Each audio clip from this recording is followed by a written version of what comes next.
Hello and welcome to Chapter 3 of AutoCAD, your class. Let's talk about what our learning objectives will be for this one. You will be able to understand formats and types of coordinates, be able to draw lines and circles using mouse input with drawing aids such as snap and grid, be able to draw lines and circles using dynamic input. You'll be able to draw lines and circles using the command line input, and you'll be able to use plar tracking with the 3 coordinate entry method.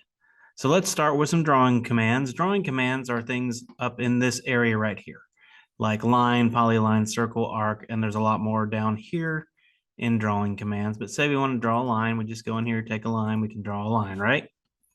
We can draw a circle. That's also a drawing command, or a square. Those are all our drawing commands, okay? Drawing commands can create objects, but they cannot modify them, right? That would be under the modify toolbox right here.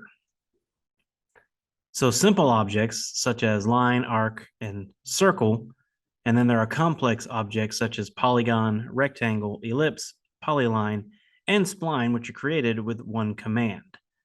Draw line and circle in created in one command. So that being said, I'll show you what that means. If you go here and I was to draw a polyline instead of a line, and I did this. That is one command seeing. So if I take this line and I draw more lines on it, right? If you look at it, they're all individual lines, right? But the polyline is one command. It's all one full line. So that's the difference between line and polyline, all right? So all drawing commands prompt you to specify point or locations in the drawing. There are many ways you can specify coordinates or tell AutoCAD the location of points. When you draw or edit objects, you can also use different types and formats for the coordinates that you enter. Like there's a difference between absolute coordinates or relative coordinates, right? So relative coordinates, values are related to the last point where the at symbol is interpreted by AutoCAD as the last point specified. So if I drew a line like this, and then I wanted to do another one, and I did, let's see, line, and I did at 2, 5. Enter. There you go. That's at 2, 5. My next one will be at 2, 7. So drew a line like that based on where this was, right? Where if I just did a line and I just did 2, 5 without the at symbol, it starts down here. This is the origin, so 1, 2 up to there, or 1, 2 over, sorry, and 5 up. So 2, 5. All right. So that's the difference between the relative coordinates and the, excuse me for a second. That's the difference between the relative coordinates and the absolute coordinates. Sorry about that. All right. So a two-dimensional line in AutoCAD is defined and stored in the database as two sets of X, Y, and Z values. And the Z value will always be 0 in a 2D drawing because there is no depth, right? It's only 2 dimensions. It's just X and Y, not Z. The Cartesian format is used when the AutoCAD prompts you for a point and you know the exact X and Y coordinates for the desired location, right? Because you see this part down here, this is 0, 0 right here. So that would be your coordinates that AutoCAD knows where it is. So going that way would be along the X, going that way along the Y, right? So you know how that works. So relative coordinates are typically used for the next point of a line or other object, since the location of the next point is generally given relative to the first point specified. For example, the next point might be given as at 6 is less than 45, meaning relative to the last point, 6 units at an angle of 45 degrees. So again, if I do a line right here, I'm going to do it straight over like that. And then I say the next point is at 6 less than 45. It drew a 45-degree angle right there from that last point. So you can use the mouse to input points at any time, regardless of status bar settings. However, you should always use a drawing aid with mouse input, such as snap, grid, or object snap. So where those are, Down here, this is grid. So see there, it's off. Now my grid is on. Snap are these guys right here. Excuse me, these guys right here, your snaps. You're pretty much always going to have your snaps on.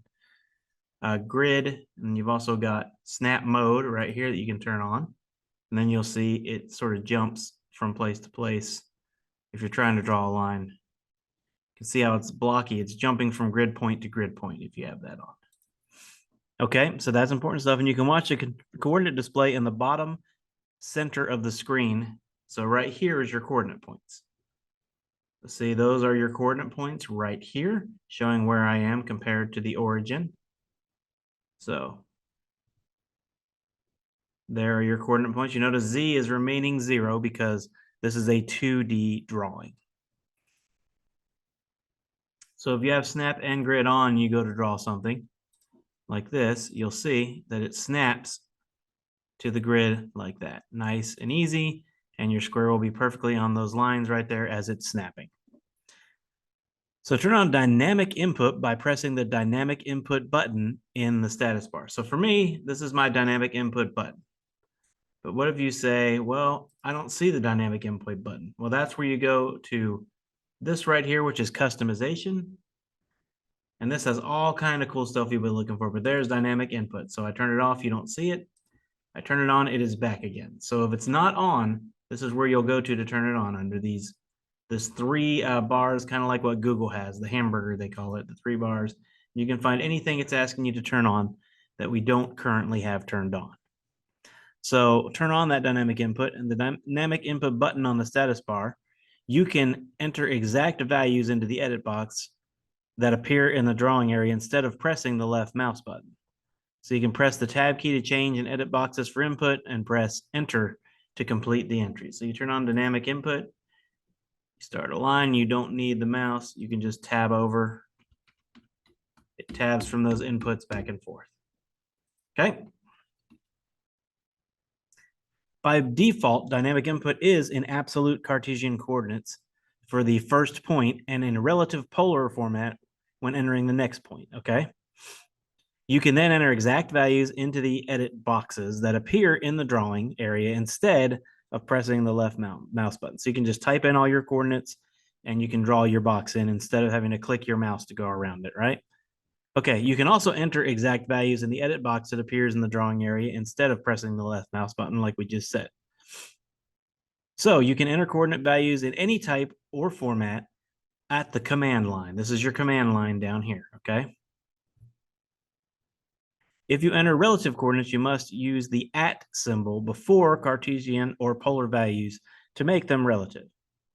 And if you have your book, you can look at figure 3.8. The location of the cursor on the screen has no effect of the entering coordinates. So if I put it here and hold it right here, but then let's see, I put it right here, but I download and I say, I want mine to be 4,15. It didn't come up anywhere with where my cursor was. It came up way down there, okay? Everybody understand how that works? So direct distance entry allows you to directly key a distance value. Use direct entry in response to the next point prompt. So again, when I do this,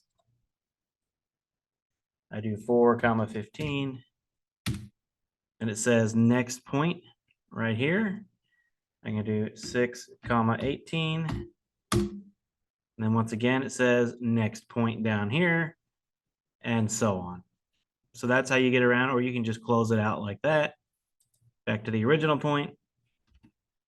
So that is how you would do something like that. And polar tracking helps the rubber band line snap to angular increments such as 45, 30, 15 degrees. Polar snap can be used in conjunction with the rubber band snap to increment lengths such as half or 1.0. So polar tracking makes it where you can only do different angles. You can see there's the green line, there's the green line, there's the green line, there's the green line. So that's polar tracking and that rubber band that they're talking about, okay? So that ought to help you get through the quiz for chapter 3. Good luck, and then we will see you in class tomorrow. Bye-bye.